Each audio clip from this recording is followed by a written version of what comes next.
starting from the origin and importance of oil and gas, exploration concept, well types and rig types, well pressures, reservoir fluid properties, well construction process, data acquisition, well completion, perforation, well testing, well intervention, well stimulation, artificial lift, and finally, well abandonment. Starting with the importance of oil. So, why oil is important? Oil is used mainly as a fuel source. However, only 84% of crude oil is refined into fuel, principally for cars and planes. The other usage of hydrocarbon oil is almost touched each aspect of our daily life: cosmetics, industrial products, telecom, shoes and clothes, and many products.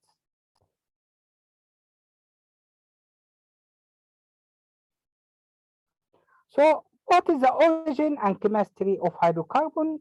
The chemistry of hydrocarbon, as the name may indicate, it is a large molecules made up of hydrogen atoms attached to a backbone of carbon. So, a backbone of carbon where other molecules of hydrogen is attached to the series of hydrocarbons.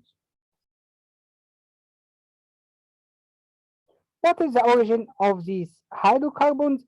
There are two theories of the hydrocarbon sources, either organic and inorganic theory.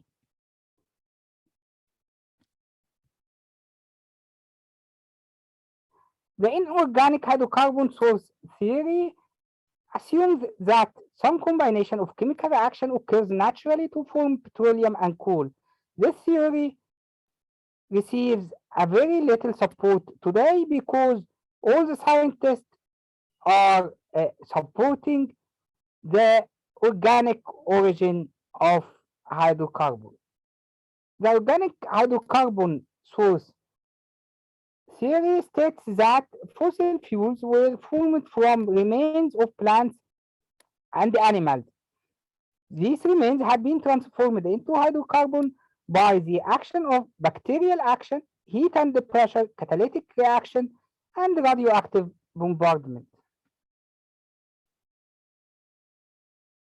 So, this is a series of actions that happen to these remains in order to transform into petroleum, but you can note here that these large animals may not be sufficiently existing in order to form this large amount of hydrocarbon. So the theory states that these micro creatures is the source of these hydrocarbons because they are living in the sea. They used to live in the water environment in very large amounts, and this can provide the large amounts of petroleum that are we existing for the current time.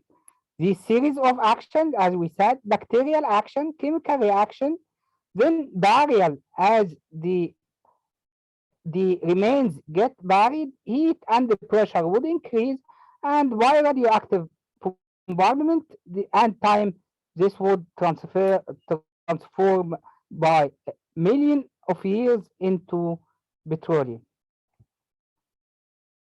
Moving on to the crude oil compounds. So the crude oil would normally consist of various compounds, including carbon, hydrogen, sulfur, nitrogen, oxygen, metals, and salts. The metals may be nickel, iron, and vanadium.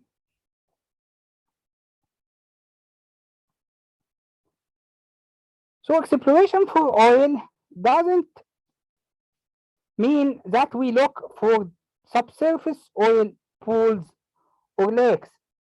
Unlike what the public may think about, the oil and gas wouldn't exist in downhole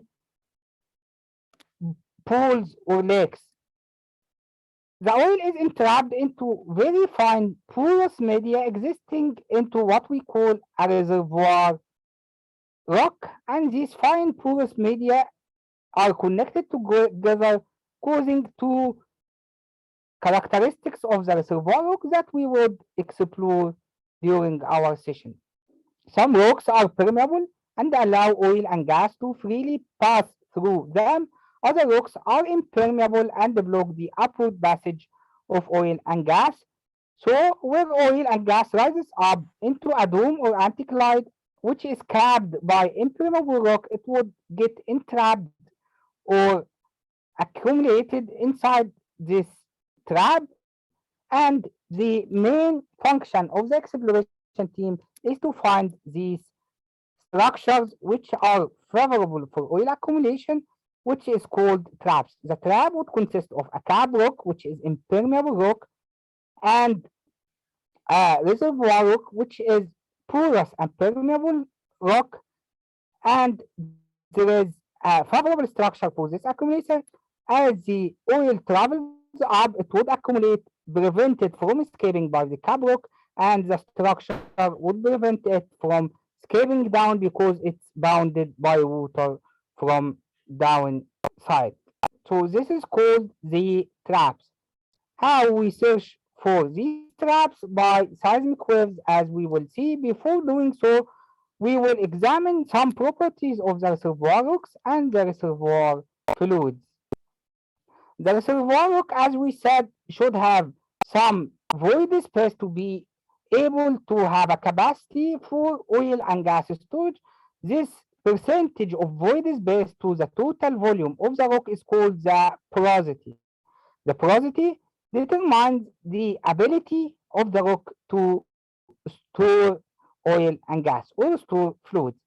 Permeability, which is the capability of the rock to transmit fluids and allows the fluid movement inside the rock. So porosity and permeability are the main two characteristics of the reservoir rock.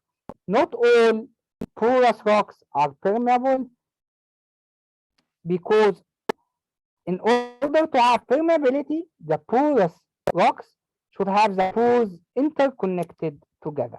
Moving on to different well pressures. So the pressure, how is the pressure defined? The pressure is the force per unit area. So if we have a force, a force acting in an area, the amount of force acting per unit area is called the pressure. And dealing for oil and gas business, we would like to know different types of pressures that is encountered in our day-to-day work. First one, the hydrostatic pressure. The hydrostatic pressure is defined as the pressure due to the weight of a column of fluid.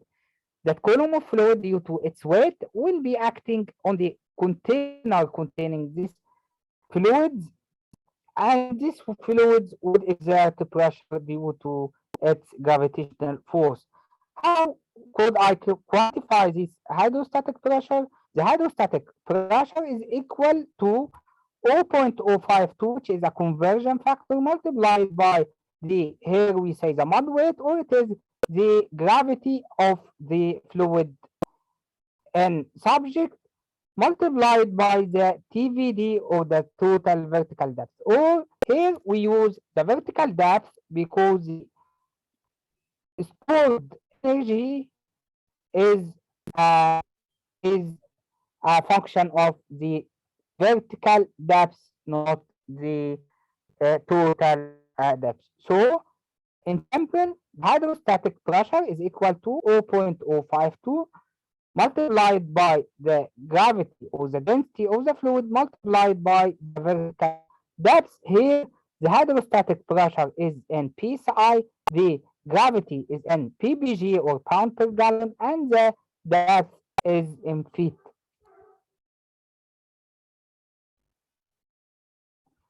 Moving on, this pressure is normally defined in terms of the pressure gradient. So the pressure gradient is the hydrostatic pressure change per unit length. That means that if we divide this equation for the hydrostatic pressure by the total vertical depth, we would get the equation for the gradient is only equal to 0.052 multiplied by the weight of the fluid in ppg, or the density of the fluid in pound per gallon. Another type of pressures is the formation pressure. Formation pressure is the pressure exerted by the formation fluids, which are the liquids and gases contained in the geological formations encountered while drilling. These fluids would have an internal pressure, which is the formation pressure acting inside the pores of the formation. So it can also be said to be the pressure contained within the pores of the formation.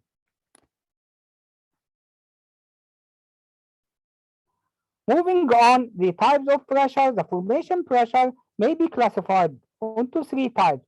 The normal formation pressure, which is equal to the pressure of a fluid column of fresh or saline water acting to the depth of the reservoir.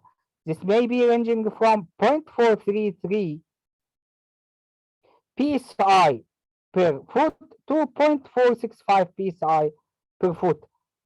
In case the pressure is above or below, it's no longer a normal pressure. It is either abnormal pressure, where the pressure is higher than this pressure gradient. It is called abnormal pressure, which is higher than the expected pressure before measurement. It is caused by either artesian wells, which are connected to higher structures containing the fluids, or water injection in a water flooded area. The subnormal formation pressure is where the pressure is less than the normal pressure, and this is called subnormal formation pressure. This is a result of the production from an area, because when you produce a mass from the same reservoir, the pressure would drop. If you drill another well in the same reservoir, you would have the pressure less than the normal one. The last one, and these pressures before the fracture pressure, is the overburden pressure. The overburden pressure is simply the pressure due to the weight of the rocks and its contained fluid above the rock. So a rock which is buried at a certain depth would carry out other rocks in addition to its contained fluid. The pressure due to these rocks and its contained fluid is called the overburden pressure, and the overburden pressure gradient is 1 psi per foot normally.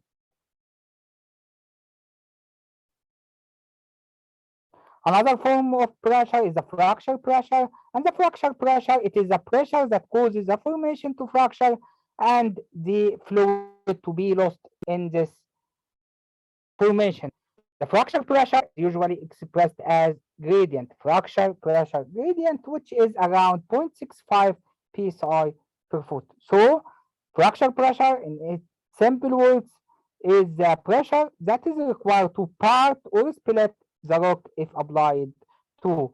And this can be measured by pumping fluids into the formation and increase the pressure till the formation parts, and you will see what is the pressure where this rock will part. Properties of the reservoir fluid. Now that we have examined the properties of the reservoir rock, the properties of the reservoir fluid need to be examined as well.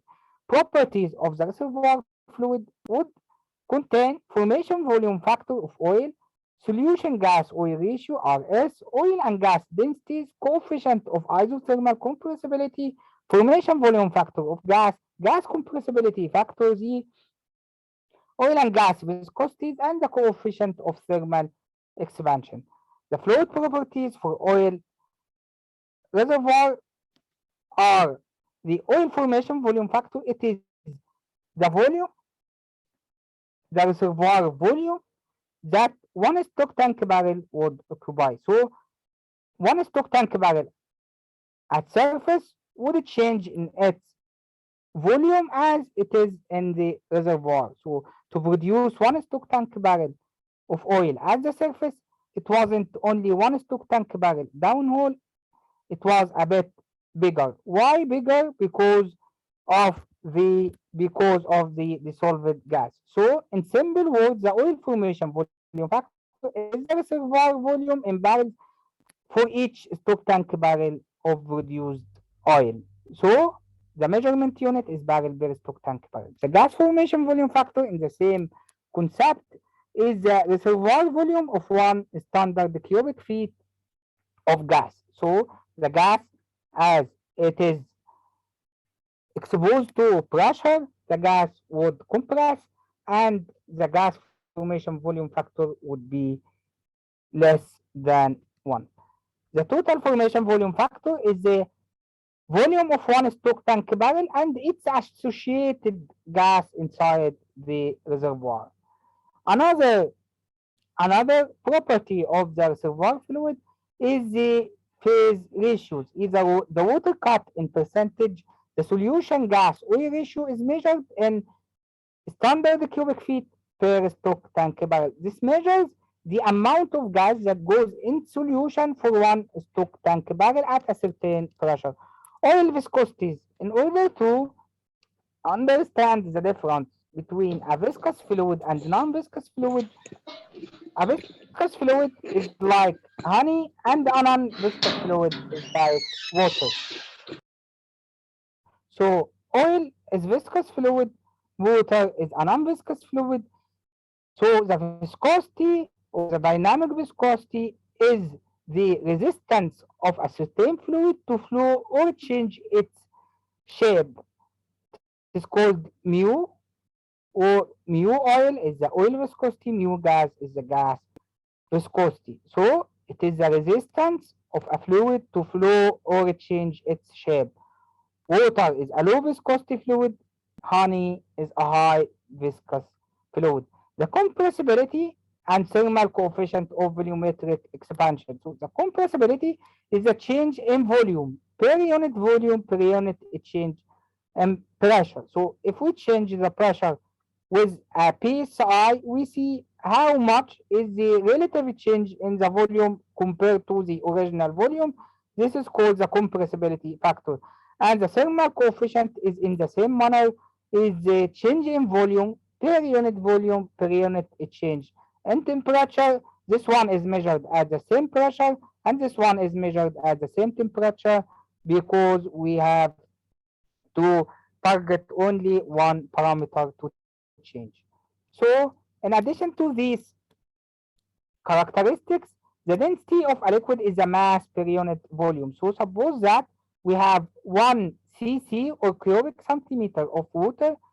How many grams is this cc? 1 cc is 1 gram. So the density of water, of fresh water, is 1 gram per cc. 1 gram per cubic centimeter. It is measured in gram per cc, pound per gallon, kilogram per meter cube, or any mass unit per volume unit. So density rho is equal to the mass divided by the volume. Specific gravity of a liquid is a relative unitless amount that relates the density of the fluid to the density of either the water in the density of a liquid is converted to a specific gravity by dividing the density of the liquid by the density of water. So gamma oil is equal to rho oil, which is the density of the oil, divided by the density of the water. If it is in gram per cc, so this is a factor of 1. The API gravity. So API gravity is another measurement of the specific gravity that compares the specific gravity to another term called the API gravity, which is commonly used for measuring the oil specific gravity. So API gravity is equal to 141.5 divided by gamma of oil minus all minus 131.5. So this is called the API gravity.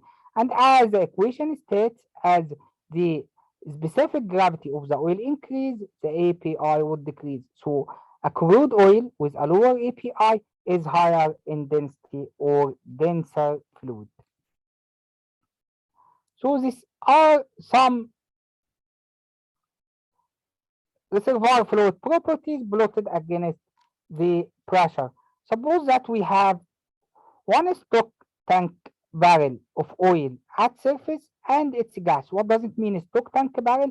It is dead oil, which is free oil at the surface pressure and temperature or the standard condition. So one barrel of oil at standard conditions and its associated gas, if we combine together in a cylinder and we start to compress this cylinder by a piston,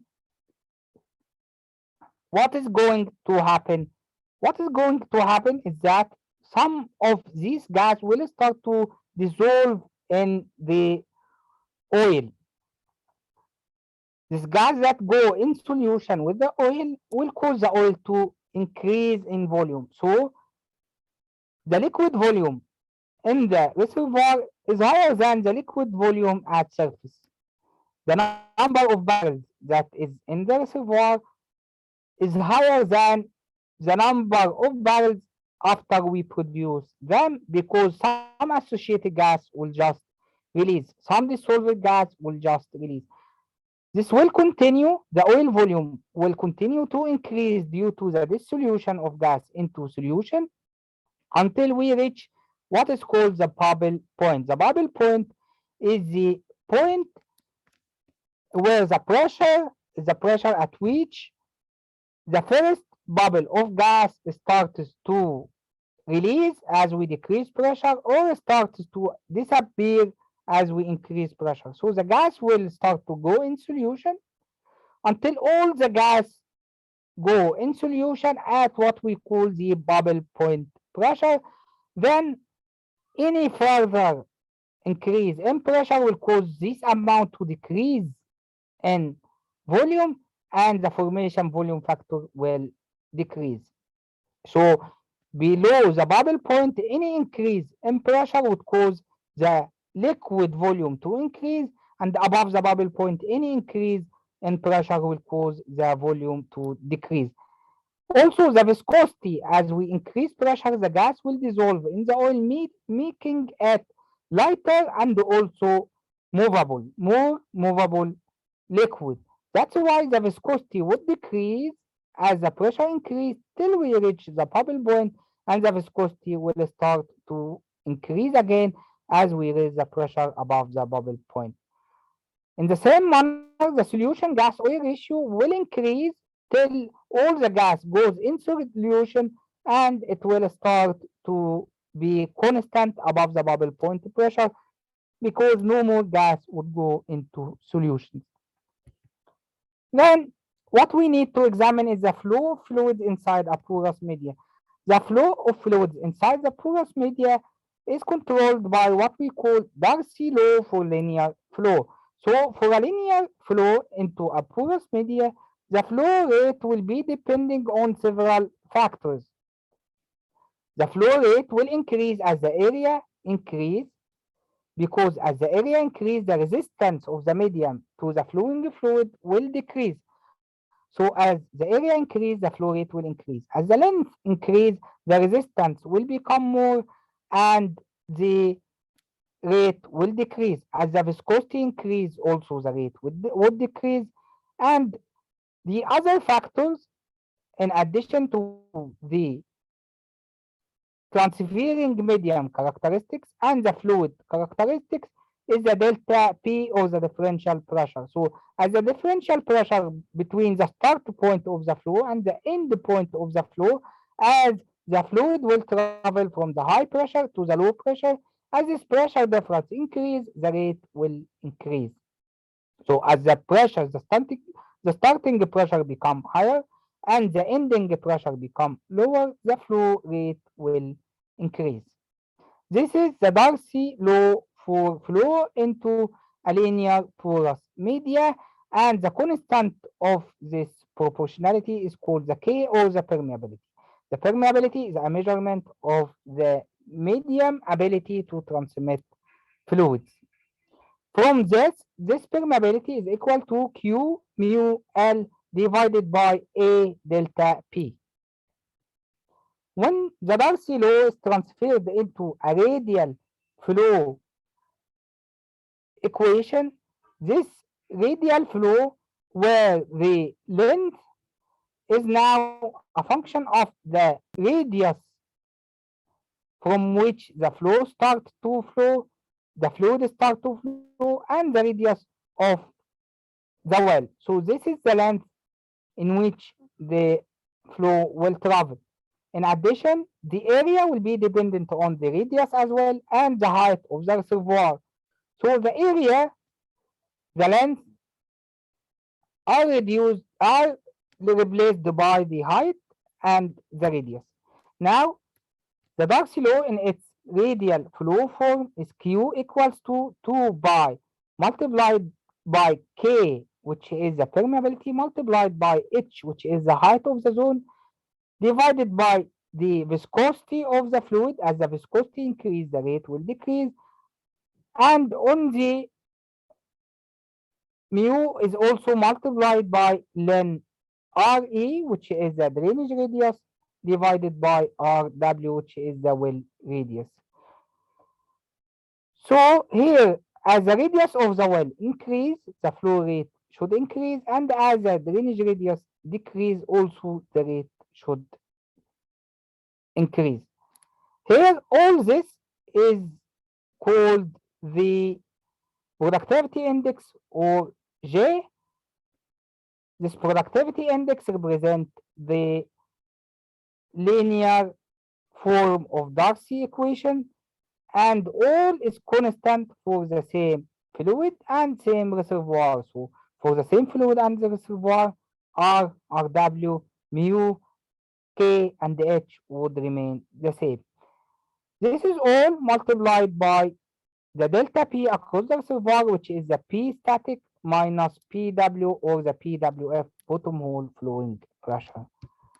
Moving on, now that we have examined the equation that controls the flow inside the reservoir, we have examined the reservoir fluid properties, the reservoir rock properties, how to plan and position for a well. In general, a well is the communication link between the surface and the reservoir, and it represents a large percentage of the expenditure because a well is the highest cost stage of an oil and gas field development process. So, placing and positioning a well will start by searching for these structures that are favorable for oil and gas accumulation. These structures are called traps, and we send seismic or shock waves that would reflect at the layers. The top and bottom of each layer would reflect the seismic waves or the shock waves, and the received waves would be interpreted to determine these structures downhole in there. So this is the exploration method, sending seismic data and receiving these seismic waves at the surface, interpreting them. These seismic waves are received by what we call geophones. There is a source and the receiver. The source is the energy source and the receiver is the geophone. And then these data are interpreted for the determination of the traps. Then a well is planned to penetrate the crest of this trap. Normally, we plan to penetrate the crest because the crest would be the most favorable place for the hydrocarbon to exist, because the hydrocarbon is less in density than water. So the hydrocarbon would be on top. So we are searching for the hydrocarbon at the crest of this dome. What are the well types? The well types can be classified according to several factors. So according to well trajectory, the wells can be classified into vertical, deviated, or horizontal wells. According to well location, they may be classified into land or offshore wells. According to well purpose, they may be classified into wildcat wells, exploration wells, development wells, and infill wells. According to well fluid type, it can be classified into oil well, gas well, water injector, water source well, and for sure the water source well will be used to produce water to be injected into the water injector well. So the first classification is according to the well trajectory or the well deviation, and this would be either vertical well, which is the lowest in cost, but only with the constraint that the subsurface target lying directly beneath the surface location. So drilling to a subsurface target that lies beneath the surface location would be a vertical well with the lowest cost drilling. A deviated well is where the surface location is not directly above the subsurface target due to mechanical or operational issues, due to surface obstacles, or due to the plan to connect several targets aligned at different vertical alignment. This may be classified into drilling under cities, shoreline drilling, where you will target a target which is the below water from a land location. Connect multiple targets, drilling a relief wells for a well that is kicking or blowing out, geological sidetrack due to missing the target, or operational sidetrack due to something that is lost in hole. The horizontal wells is especially used for thin reservoirs to increase the contact area between the reservoir and the well bore, and this is used also to connect multiple targets. So these are the kind of rigs that we use for drilling, starting from the simplest land rig into the different offshore rigs like submersible rig, jacob rig, semi-sub, and drill ship, which used to drill the deepest well in offshore. Another classification for the well according to the purpose of the well are classified into wildcat well, exploratory well, step out or development well, infill wells, and re-entry wells. The wildcat well is the process of drilling a well for oil and natural gas in an unproven area for hydrocarbon production. So drilling a first well in unproven area for hydrocarbon production called the wildcat well, which is drilled in unexplored area which is not yet revealed as a potential for oil or gas output. Exploratory well, where the site is selected according to the seismic data only or satellite surveys. So an exploratory well may be an area that is producing, but there is no clue about the connectivity of these target reservoirs with the producing reservoir. So the only data that we drill according to is the seismic and satellite data. A step out well or development well will be drilled to delineate the reservoir boundaries. So once we have a recovery from exploratory or wildcat well, we start to delineate this reservoir by drilling holes around it to know the extension of this reservoir. This is called the step out well. This is drilled after the exploratory, discovery, and success. The infill wells are used to drill wells in between the successful development wells in order to accelerate recovery or production from the reservoir. In addition to this, we may re-enter an abandoned well due to the need for accessing an existing old abandoned well by deepening, sidetrack, rework, or recomplete the well. But there is a huge amount of planning should be done to do this depending on the purpose of the re-entry and the condition of the original hole, which may be already in a severe condition. This is how the distribution of reservoir fluids according to the density of these reservoir fluids on the top. If the reservoir is below its bubble point, so there would be some free gas. This free gas would be on top due to its low density. Below the gas would be the oil, and at the bottom would be the water. This is a cross section of a hydrocarbon reservoir with a bottom water drive. So we drill in here our well to produce oil. We perforate in the oil zone, and then the pressure will start to drop according to the mass production from this reservoir. So we can drill an injector well that is used to compensate for the reduction in pressure, or what we call depletion, by injecting water to move and push the oil towards the producing well.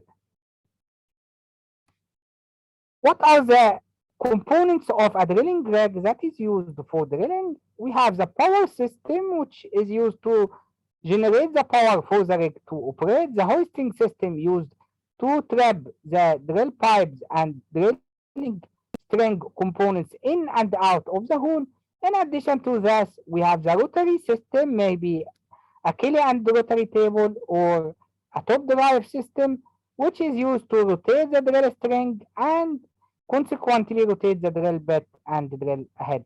The circulation system is used to circulate the drilling fluid from the mud system, the mud pumping system, to the standpipe, the gooseneck, and down to the drill string to be used to displace the hole and circulate out the cuttings in order to be able to clean the hole, cool the bed, and keep the stability and control of the hole. The well control system or the blowout prevention system is used to maintain the well control or avoid the uncontrolled flow of formation fluid by using this set of rams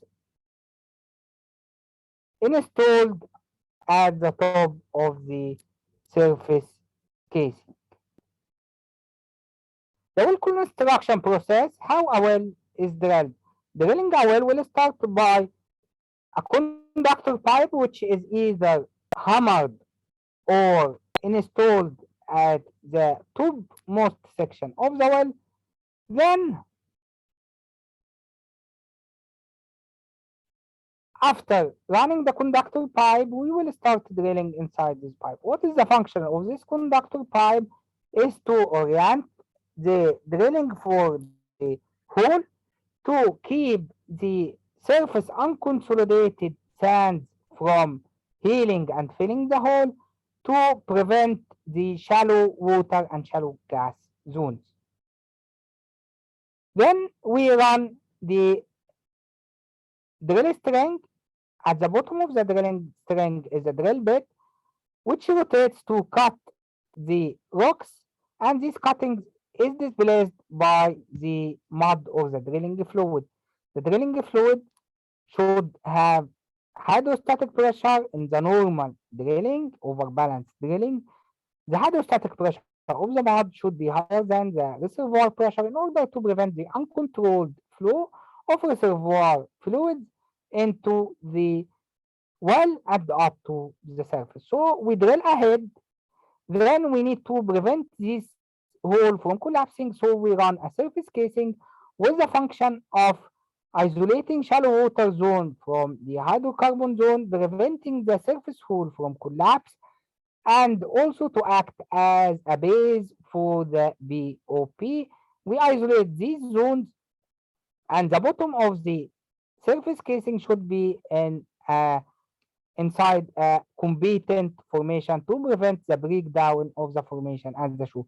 Then, after running this pipe, so we drill the hole, we run the casing, and we cement it to support the casing weight and support the hole, fill the gap between the casing and the hole, and isolate the different formations.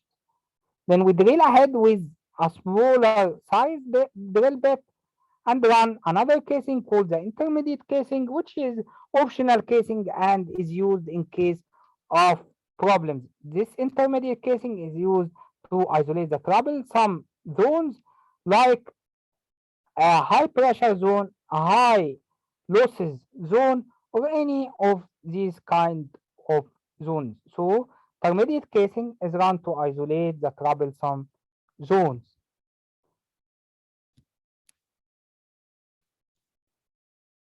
Then we cement the intermediate casing and drill the last section of the well, which is the production section. Then we need to acquire data to detect whether we have successfully penetrated what we need or not. This data is collected in terms of gamma ray, which is the fingerprint of each zone, densities, and resistivity of the formation and its contained fluid. So the oil would have moderate resistivity, water will have low resistivity to the electric current, and gas should have very high resistivity.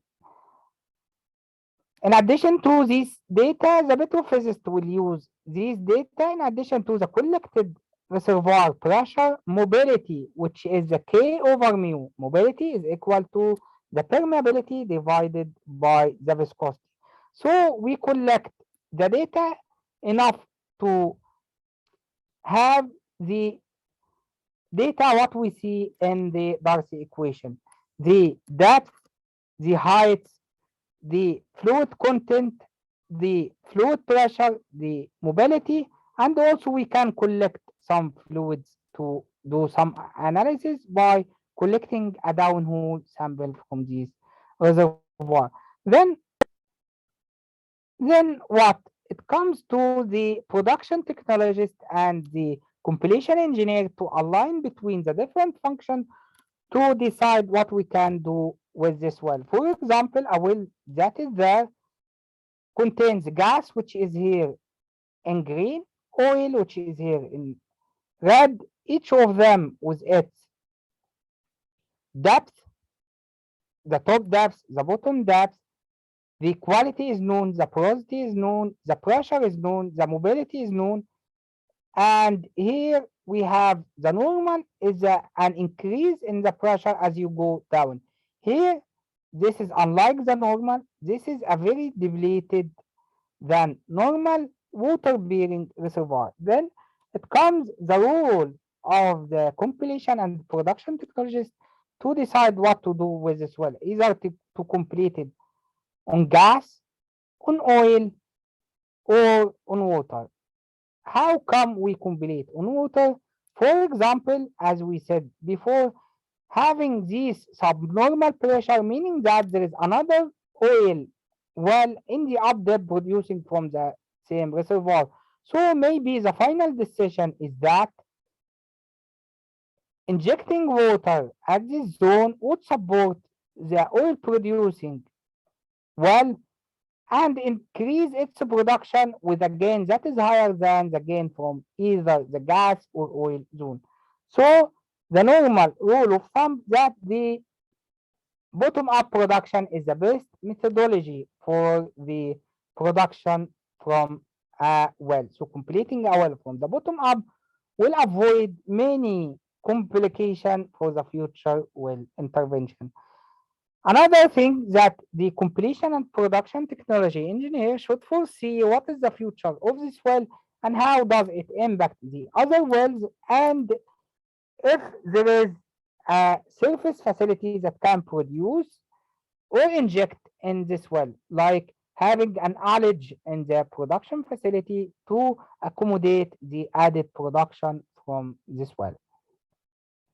And the economics would play a great role in this as well. So now that we have all the data, we should decide how to complete the well. Before doing so, what is a completion? The completion of a well, in its simplest term, it refers to the method by which a newly drilled well can be finalized so that reservoir fluids can be produced to surface production facility efficiently and safely. The ideal completion is the lowest cost completion that would achieve this objective, meet the demands, and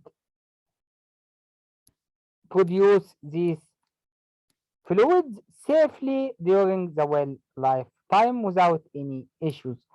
The completion would be divided into two parts.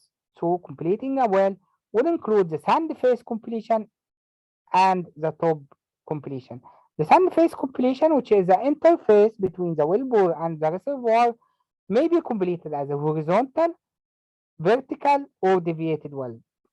This can be subclassified into open hole, uncemented liner, which is external gravel pack, pre-packed screen, wire wrapped screen, slotted pipe, or so on. All of them are used to prevent the sand production in an cemented liner.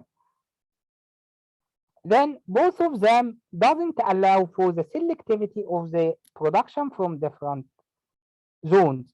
Moving on to the perforated liner, the cemented and perforated sand face completion would allow a smaller area of production, but if done in the right way, it would ensure a good production from the well while keeping the option for zonal isolation at the beginning or during the well run life. A perforated and cemented casing also may be with internal gravel back or maybe standard. Internal gravel back use gravels to prevent the flow of sand, which may cause several harms to the production tubing and production facility. According to the mode of production, the wells can be classified into flowing, naturally flowing well, or artificial lifted well. The naturally flowing may be subclassified into high rate, high pressure, or tubingless flowing well. An artificial lift well may be electrical submersible pump, plunger lift, gas lift, hydraulic pump, or rod pump. According to the number of zones, it may be classified into a single zone or multiple zone completion. Now that we have the well cased down to the top of the production section, we have all the data that we can use to determine the expected rates from each zone and the expected gain from each of them. We need to define whether we run casing or run liner or just keeping it open hole, which we call again is the sand face completion. Here, a liner would allow for higher clearance at the top of the well, but so that bigger equipment can be run at the top, but with exposing the surface casing to the produced fluid if there is no packer.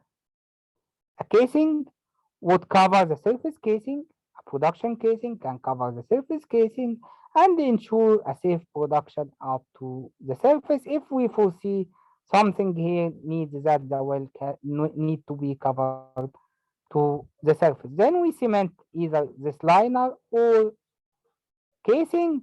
Now, is the well ready to produce? The answer is no, because the zones are not connected to the bottom of the well. We need to connect these wells to these reservoirs or part of them to the bottom of the well. How this done is by perforation. But before doing the perforation, we need to ensure that the selectivity is still there and the cement is functioning. Doing so can be done by evaluating the cement using several types of evaluation tools. One of these evaluation tools is the USIT or ultrasonic imaging tool. This sends acoustic waves or ultrasonic waves into the casing, cement, and formation. Then the reflected waves impedance is measured, and this acoustic impedance of the the reflected waves can be giving a clue of what materials is behind the casing. So this will produce a cement map representing a visual indicator of the cement quality behind the casing.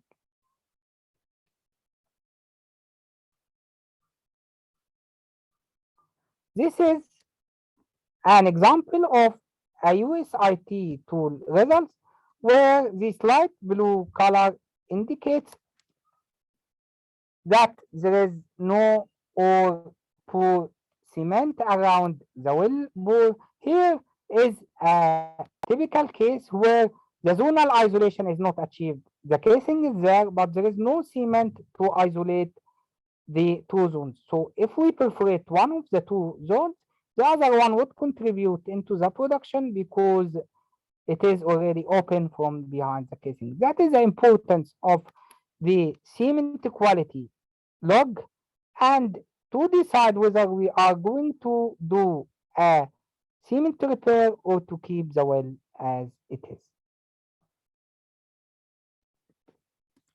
Moving on, so after completing the well for the sand face completion, we need to decide what kind of upper completion we would use. The upper completion or the tubing, we would use several design factors to select the tubing. The tubing size should be selected to be big enough to prevent erosion. So as the fluid flows, the fluid velocity inside the tubing may cause erosion to the tubing string. So the tubing should be big enough to withstand this erosion. On the other hand, for a gas with high liquid content, if the gas well with high liquid content is installed with high tubing size, the liquid would separate from the gas according to the velocity of the gas. So there is a critical velocity at which or below which the liquid would leave the gas and accumulate in the well, leading the well to kill itself. So there is a benefit to install smaller tubing in high liquid content gas well and a bigger tubing in high rate, high velocity gas or oil wells. In addition to this, the economics should control what tubing size to run, as a higher tubing size would cost more, and the availability of the tubing size that we request is also one factor to select the tubing size. In addition to the tubing size, the tubing material should be determined, and the tubing material is determined according to the impurities, which is H2S and CO2. This is done by entering this chart or a similar chart by the partial pressure of the CO2, then following the flow chart to calculate the H2S partial pressure. Then, according to the downhole temperature, we select what material of tubing should be selected. The connection type is selected according to the produced fluid type and the pressure. Then the accessories, including the pucker or not, net bells where we can set or retrieve downhole equipment, and triple S or circulating device, subsurface safety valve, or sub, sliding side door, or any of these accessories should be decided according to the purpose of the well. Now that we have completed the sand phase completion, For a cemented and cased completion, we need to perforate it to provide the communication between the reservoir and the wellbore. This perforation is done by a shaped charge. We will see what are the kinds of perforation that we use for perforating a well.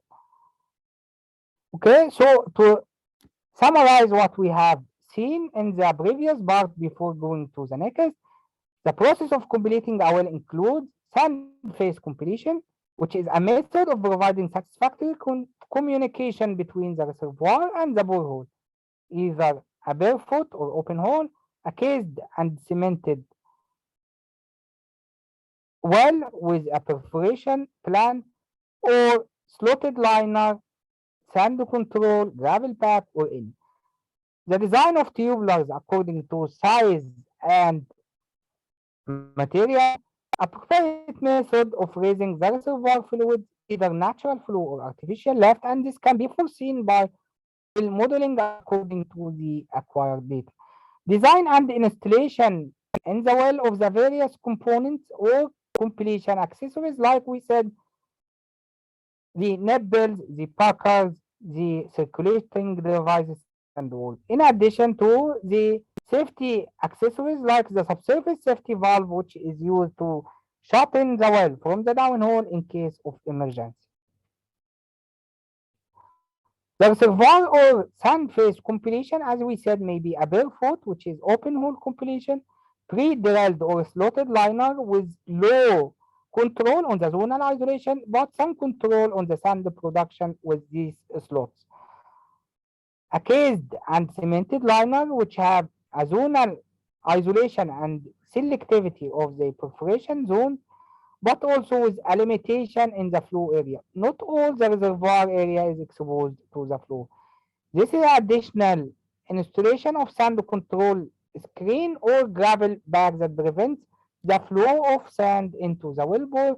In addition to the open hole sand control screens or gravel pack, there is a cased hole gravel pack or a frac pack where the gravels are placed between an inner casing string and outer casing string to avoid sand production. Moving on to the upper completion. The upper completion may be a tubing glass for a very low pressure producing, while a tubing without pucker where the casing here, unlike this tubing glass string, the casing here is protected against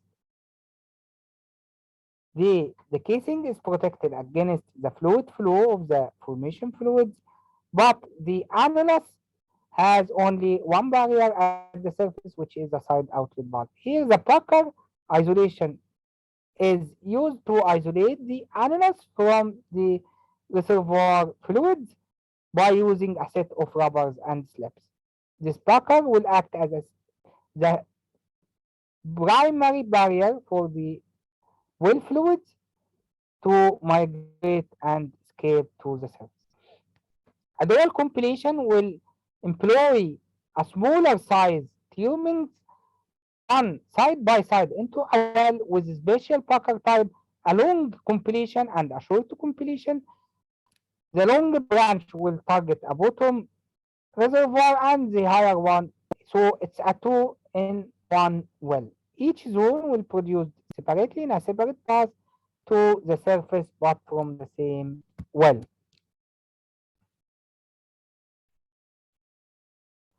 In addition to this, multi-zone wells can be produced by some sort of selective completion. The selective completion would use a set of accessories like circulating device and a nipple. So the landing nipple in a tailpipe would be used to run or retrieve a plug by slick line to isolate the bottom zone. So we can open or isolate the bottom zone by running or retrieving a plug. Here we can open or isolate this zone between two buckers, this called straddle bucker, with a circulating or sliding side door. This door, when opened by slick line, will allow the fluids from this zone to be produced. So here is the selective completion where we produce from the top zone only, Here is the selective completion where we produce from the bottom zone only by retrieving the plug and closing the door. Here we install the plug and open the door. We can open both or close both as well.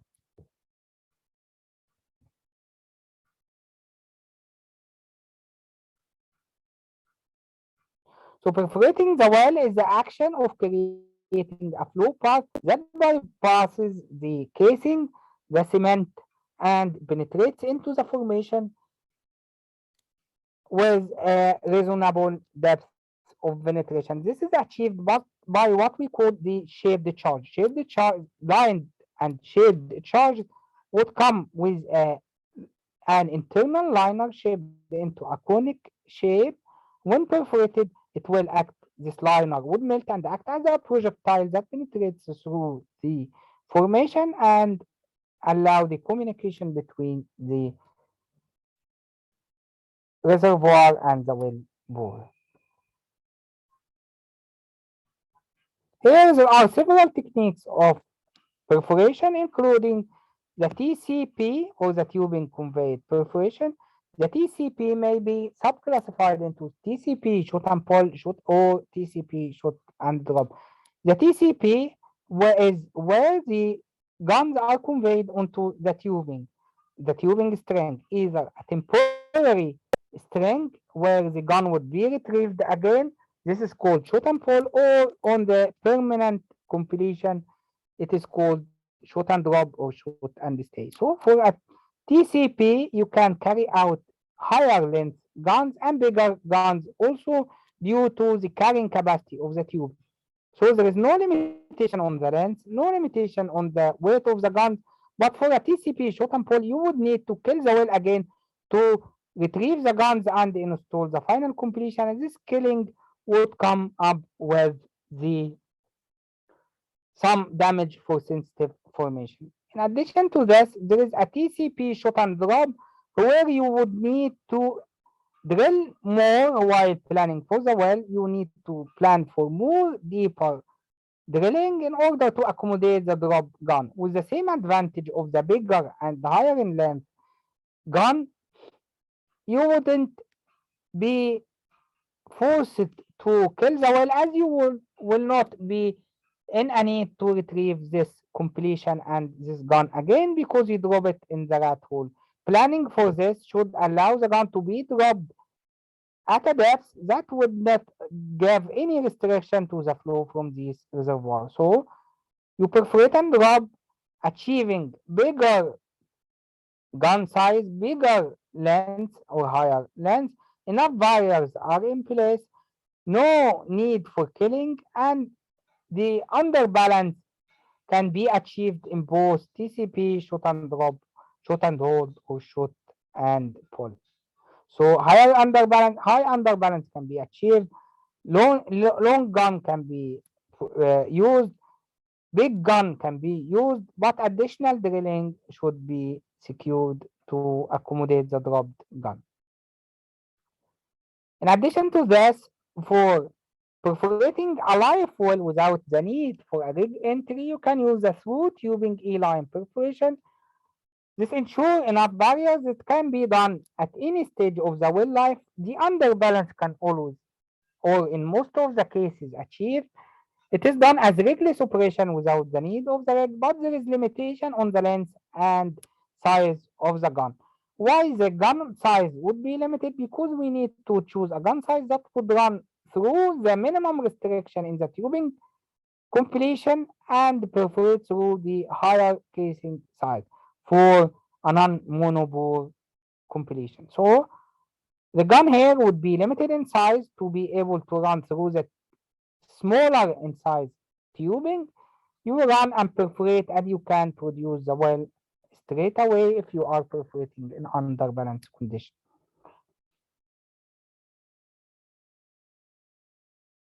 This is a typical description of a perforation tunnel would be composed of a crash zone due to the melted debris and melted rock would be decreased in permeability around the perforation tunnel, the penetration length, the entrance hole, the gun clearance, and these all the parameters that we can describe the perforation tunnel.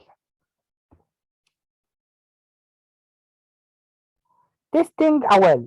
After that, what we will do is we need to test our well how much it will lose to make sure if we are within the expectation, exceed the expectation, or below the expectation from the well. Testing the well will include flowing the well to the surface and separating the different fluids at the surface. Count them all. Here, during the well test, you would need to measure at the surface the rate of the gas, the rate of the oil, the water cut or the water percentage. PVT data should be measured like the ones we have discussed, the specific gravities, the phase ratios, in addition to these fluid rates and characteristics, we need to measure wellhead flowing pressures and temperatures. In addition, these tests can be used also with downhole gauges during the test to measure the PWF during the test, and all these data can be incorporated to solve for the IPR. So the equipment used for the well testing include the separator, which may be a two-phase or a three-phase separator. A two-phase separator will separate the gas from the top as the lighter fluid, and water and oil would be separated into a separate line. Here, the gas would be measured as it flows through the top line, and this gas flow rate measurement is done by this is done by an orifice flow meter. The orifice flow meter is a restriction in the flow direction, and this restriction, the pressure drop is measured after and before this restriction, and the rate is a function of this pressure drop and fluid characteristics in addition to the pressure and temperature. In addition to this, you can also measure the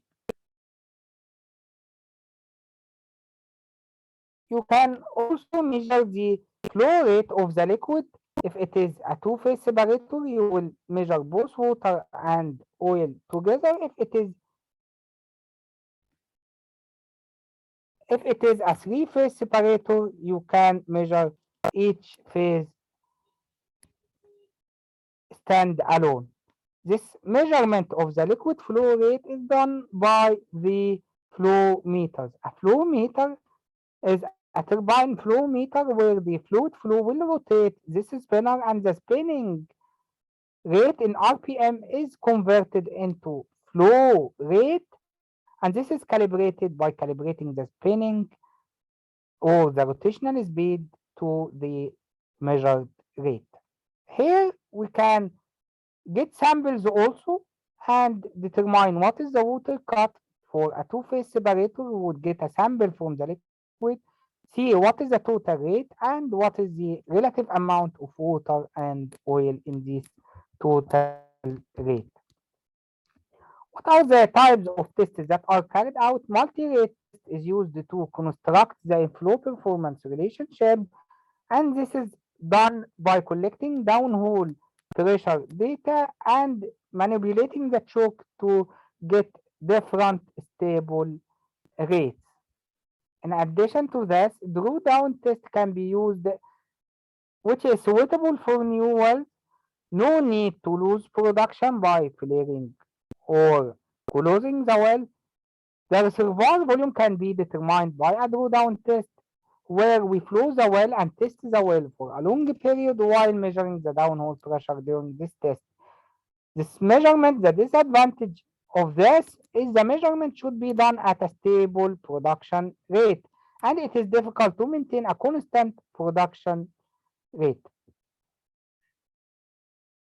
Now, the pressure build-up test would include flowing the well at a constant rate till the pressure is stabilized, then the well is closed, and the pressure build-up with time is recorded. The build-up test can be used to determine well flow capacity, permeability thickness, skin effect, and other information about the reservoir. Then how you can model a well that is recently drilled or match a, a rate on a well that is producing. This is done by separating the system into two parts. The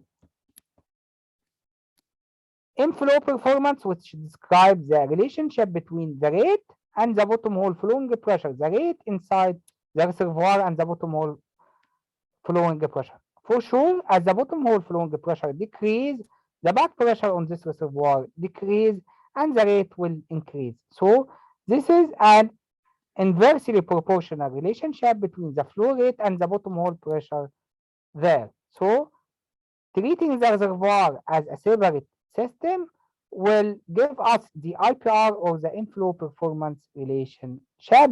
The intersection with the y-axis will be called the static pressure because it is the pressure here while the well is closed and flowing with zero. The intersection with the x-axis would be called the absolute open flow, which is the maximum rate the well can theoretically produce at a zero bottom hole flowing pressure. The other part of the flowing system is the VLP or the vertical lift performance. The vertical lift performance would describe the flow up the well as a relationship between the flow rate and the required pressure to lift this rate up. This rate will require pressure to lift the fluids up to overcome the hydrostatic pressure, the friction pressure, and deliver the fluids with a certain pressure at the well head. So this is analog to the inflow performance is analog to running across a horizontal street, and the vertical left is analog to relating the required energy to run upstairs with a certain speed.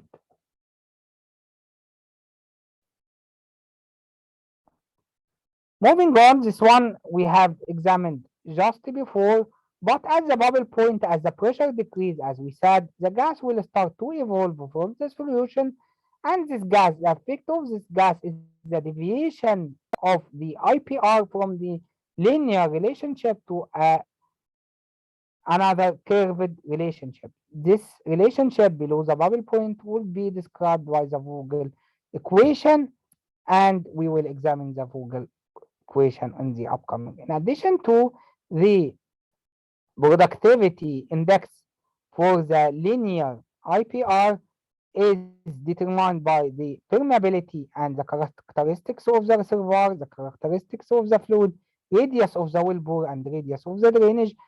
Another term is added is the skin. This skin, when it is positive, the rate and the productivity would decrease, and when negative, indicating some stimulation effect, the rate will increase. What is this skin? This accounts for the additional pressure drop around the wellbore, and it has several parts. The skin due to damage due to completion, due to drilling operation, due to perforation operation, partial penetration, and the rate dependent skin.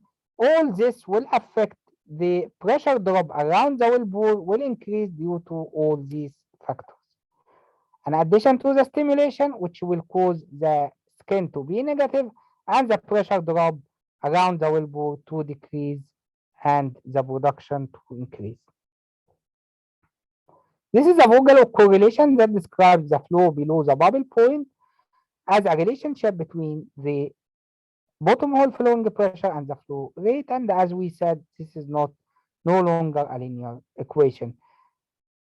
The well performance calculations are now performed using computer software, but it can be done also by hand, and the VLP will be done according to the hydrostatic pressure drop. As we said, friction pressure drop, acceleration head, and the wellhead pressure. The intersection between both the outflow performance relationship and the inflow performance relationship will be called the operating point at which the well will flow.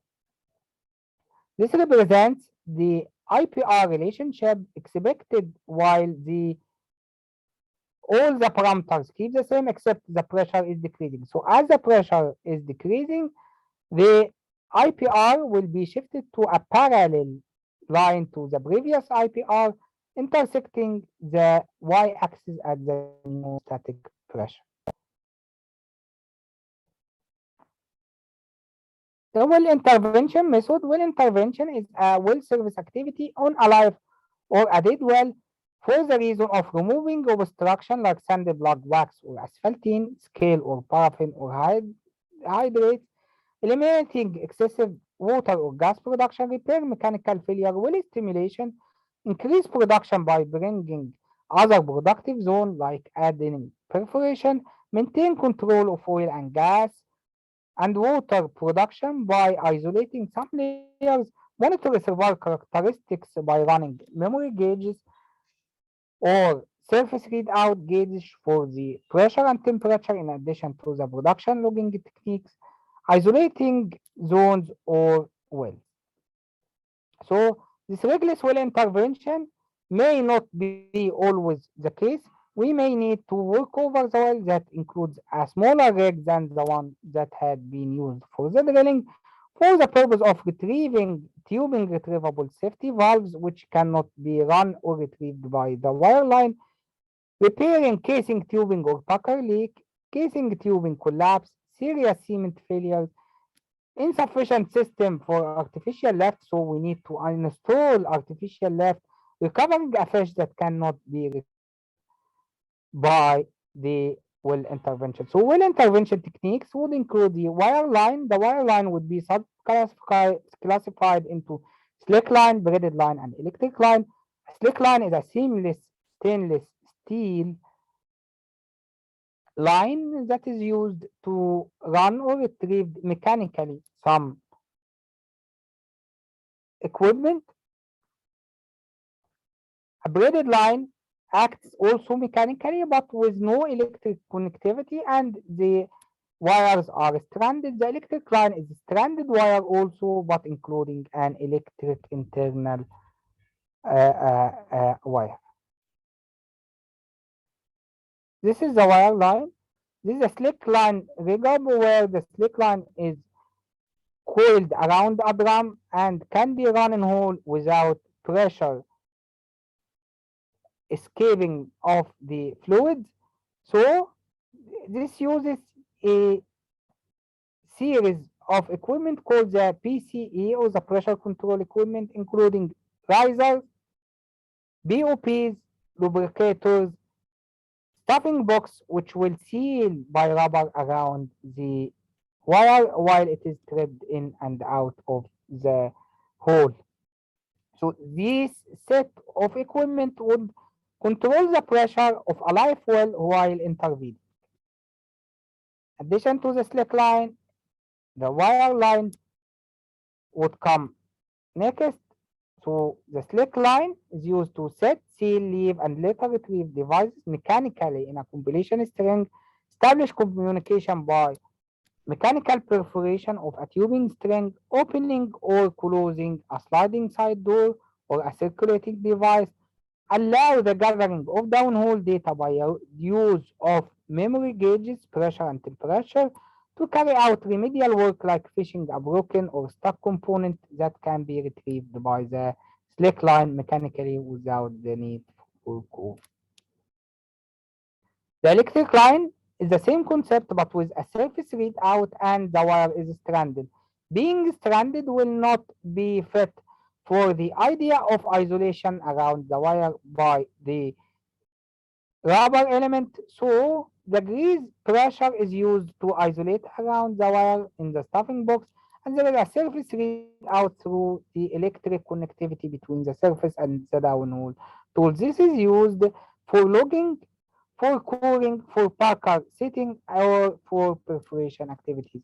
A coil tubing in another form of well intervention that uses a tubing string that is coiled flexible and coiled around a drum and lowered into the hole using a set of PCE as well, including the the stuffing box, the injector, the BOPs, and so on. This is used to intervene a well in order to pump some fluids, lift the well by nitrogen to decrease the back pressure due to the hydrostatic, to perform some acid stimulation, and so on, or clean a downhole obstruction chemically or mechanically. This is a normal rig up of a coil tubing on the surface, and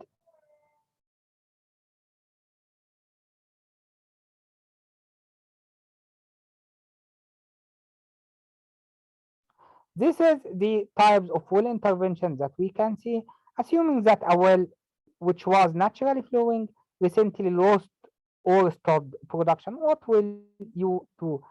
You will ask yourself, is it a gas or oil well?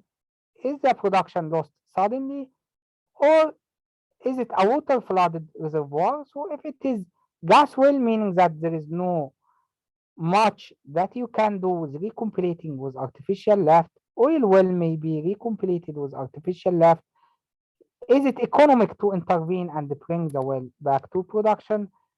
Is the production lost suddenly, meaning that maybe something happened in short period of time, or was it gradually?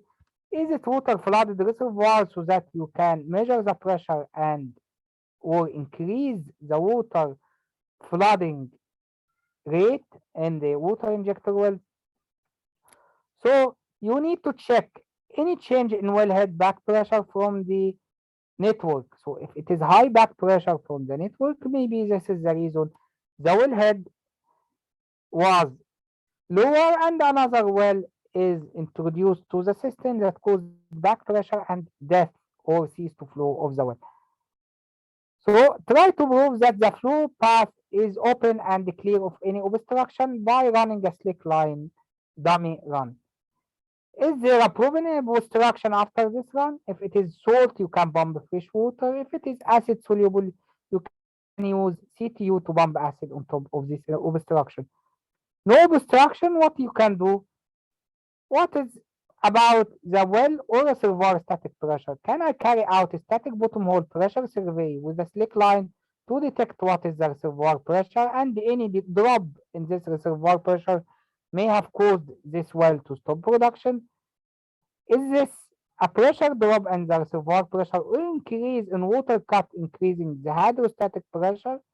Is it a lazy well that requires opening to the flare or coil tubing intervention? A lazy well is a gas well that kills itself by accumulating the liquid, while the liquid droplet is separated from the gas train. This accumulated liquid would lead the well to kill itself. Is it a lazy well that needs that to be shut in for a longer time to build up pressure, or unload to flare directly, or use coil tube to remove the accumulated liquids? Is the natural flow oil in a need of artificial lift installation or water flooding well, or increase in a water injector well? Is it a coil tubing?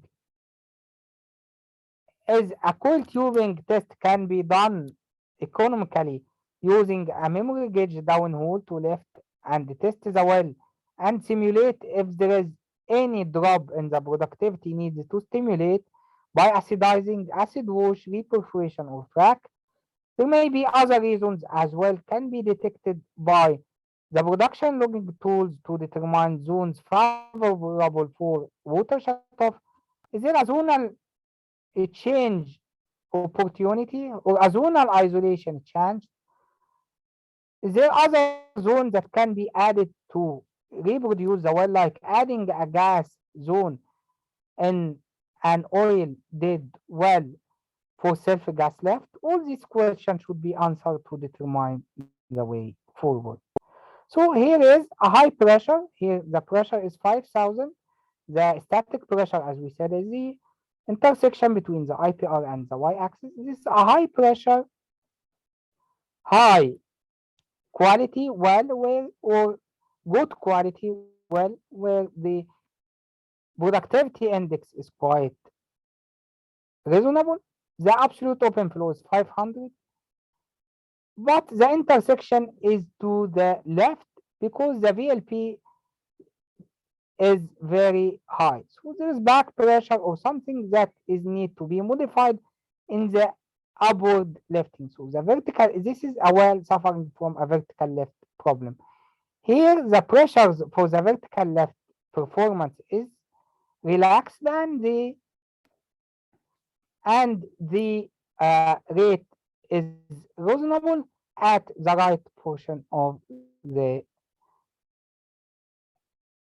curve, and the intersection point is at a quite good rate, and there is no lifting or quality problem. Here for this IPR in red, if a damage happened, so the pressure didn't change, but the quality or the productivity changes, so the IPR will be changed from this red one to this black one, intersecting at a lower rate than the normal rate. So here is a well that is suffering from a decrease in productivity or a reservoir damage.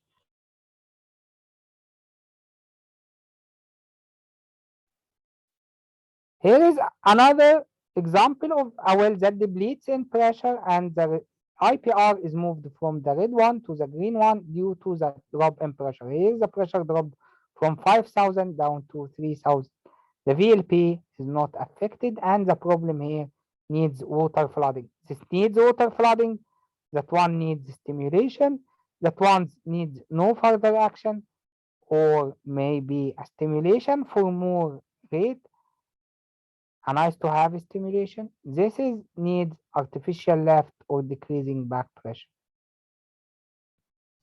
This is how we can use a coil tube gas lifting for a temporary testing for a dead oil. Well, we can attach gauges with the coil tube while lifting and testing the well to match our data. The stimulation for a well can be acid or hydraulic fracturing or acid stimulation. The difference between acid fracturing and acid stimulation that in acid fracturing, the acid is pumped at a pressure higher than the fracture pressure. We have seen what is fracture pressure is. Acid stimulation or matrix acidizing is done by injecting the acid with a pressure that is less than the formation fracture pressure. The artificial lift acts of the rule to compensate between the available pressure or the IPR pressure and the required pressure. Remember the example of the guy running the street.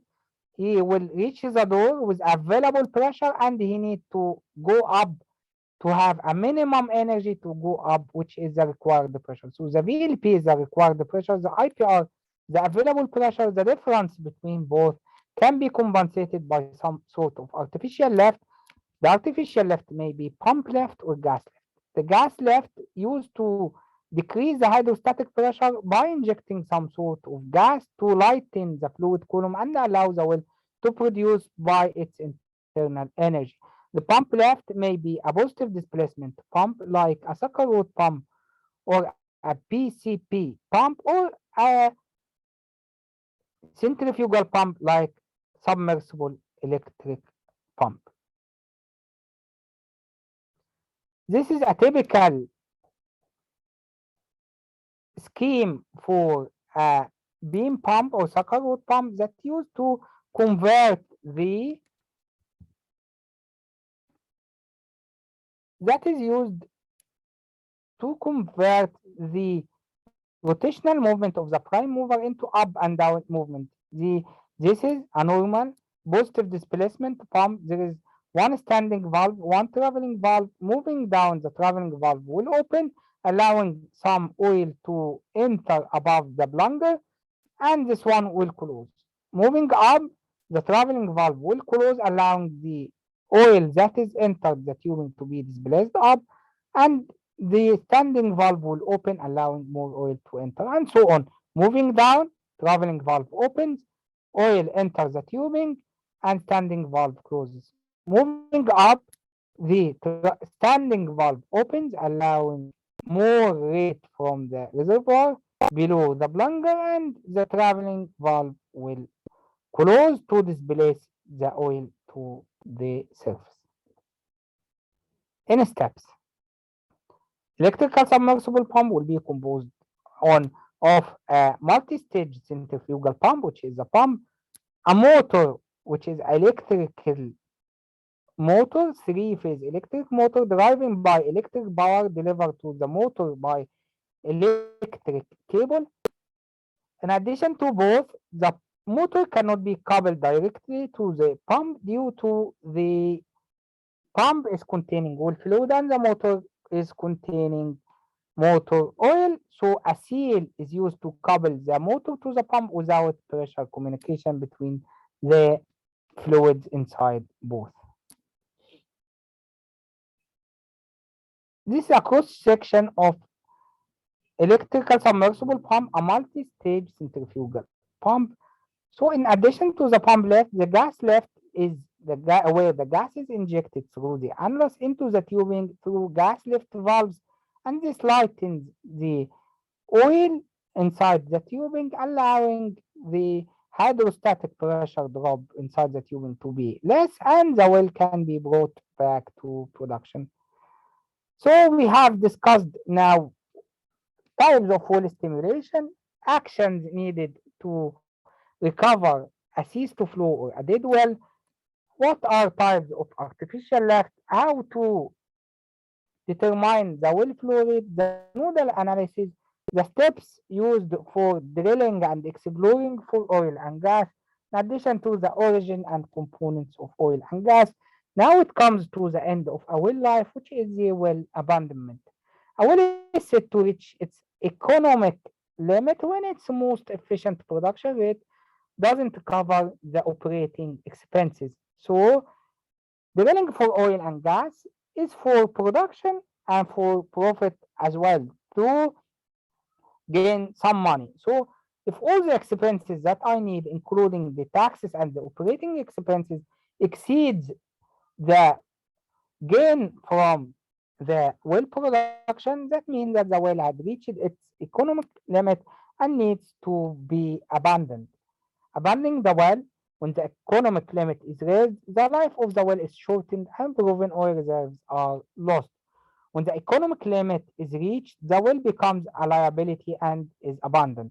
In this process, tubing is removed from the well and sections of well bore are filled with cement to isolate the flow path between gas and water zone from each other.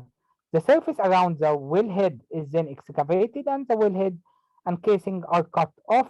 A cap is welded in place and then buried. At the economic limit, there often is still a significant amount of unrecoverable oil left in the reservoir. So, according to the lifting technique and the reservoir type, either it is a bottom water drive, a depletion drive, a gas cap drive, or whatever the type of the reservoir and the lifting mechanism, the production, the total production may be down to only 5% of the oil which was originally in place. So there is no much oil that can produce from what is originally in place. So there would be some unrecoverable oil left in the reservoir. It might be tempting to defer physical abandonment for an extended period of time. So we will defer this until we make sure that the remaining oil cannot be economically produced. If the oil price goes up or the cost of the intervention or the operating cost go down. So in this case, abandonment will be given up if there is a room for reproducing the well, and temporary blocks will be placed instead of complete abandonment. In theory, an abandoned well can be re-entered and restored to production or converted to injection service for supplemental recovery or for downhole hydrocarbon storage. Re-entry often proves to be difficult mechanically and not cost effective for most of the cases, especially for very old well with an exhausted metallic piping system downhole. So the abandonment should foresee the environmental regulation, the governmental restrictions, and the which is different from area to area, and the possible future re-entry for the well, and the re-entry of abandoned well is uh, considered another scientific branch of the drilling and completion technologies. Okay, one of the interventions that is done also is the PLT, and the PLT is an intervention, a wireline or a slick line intervention that is used to determine which zone is producing what. This includes density measurement and a rate measurement against each zone by a flow spinner, either a full bore or an inline spinner, in addition to some other measurement of the density, temperature, and pressure. That is all for today. I thank you for attending and listening, being attracted to this topic that covered all in brief the well life cycle.